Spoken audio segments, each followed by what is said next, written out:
روزے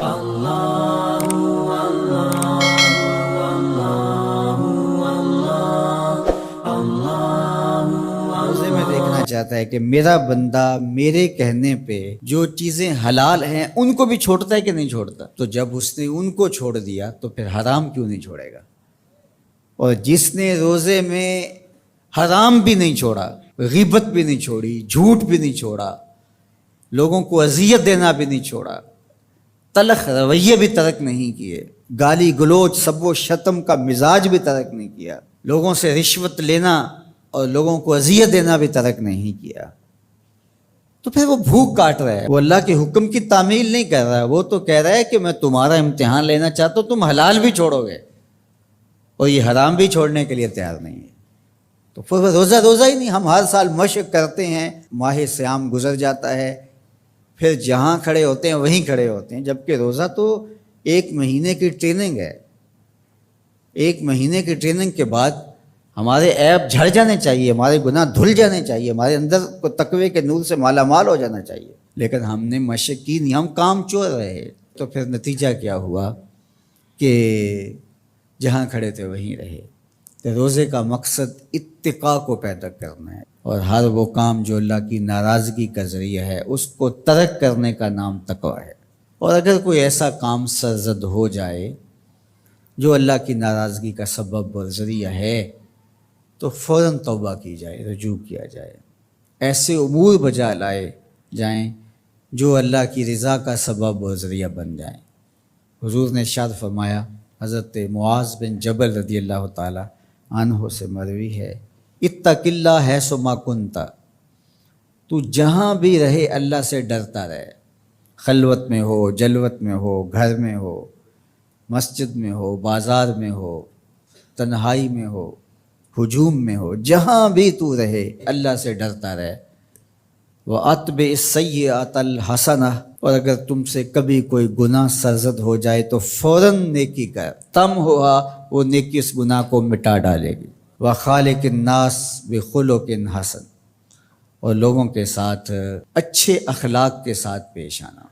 تو نیکی کرنے کے بعد، تقوی اختیار کرنے کے بعد، تیسری بات حضور نے جو ارشاد فرمائی، حضور سے بڑا حکیم کون ہو سکتا ہے؟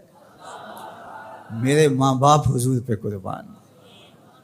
یہ ہوتا ہے، تھوڑی نیکیاں کر کے لوگ پھول جاتے ہیں، تھوڑی سی پرہیزگاری اختیار کر لی تو سمجھے کہ ہمارے جیسا زمانے میں کوئی نہیں ہے. کوئی کارنامہ سر انجام دے دیا، کوئی کام ہو گیا تمہارے ہاتھ سے تو تم لوگوں کے ساتھ بدتمیزی کرنے لگ جاؤ. تو یہ تو ہمارا دین نہیں کہتا ہے.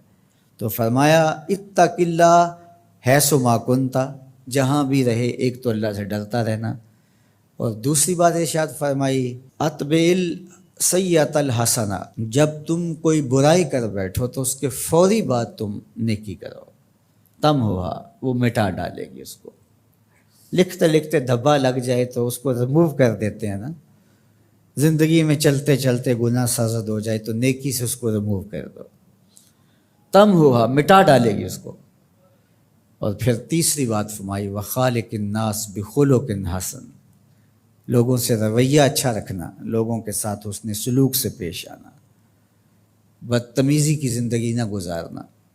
قیامت کے دن جب اعمال تولے جائیں گے، سب سے زیادہ وزن جس عمل کا ہوگا وہ حسن خلق ہے، جو پلڑے کو جھکا دے گا.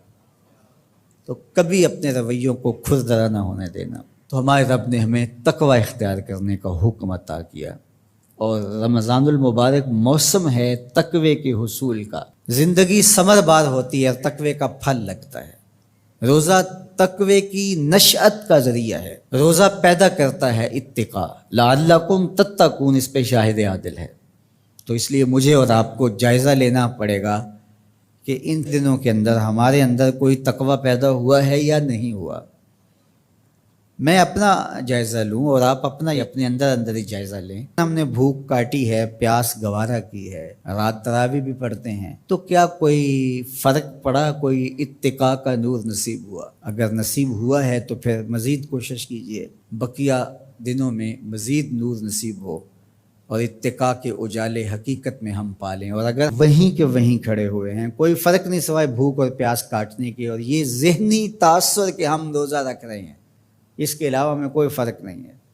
ہمارے باطن میں کوئی تبدیلی نہیں آ رہی، تو پھر ہمیں دیکھنا پڑے گا پیچھے مڑ کے کہ ہمارے روزے بے روح اور بے نور کیوں ہیں، ہمیں اس پر توجہ دینی پڑے گی۔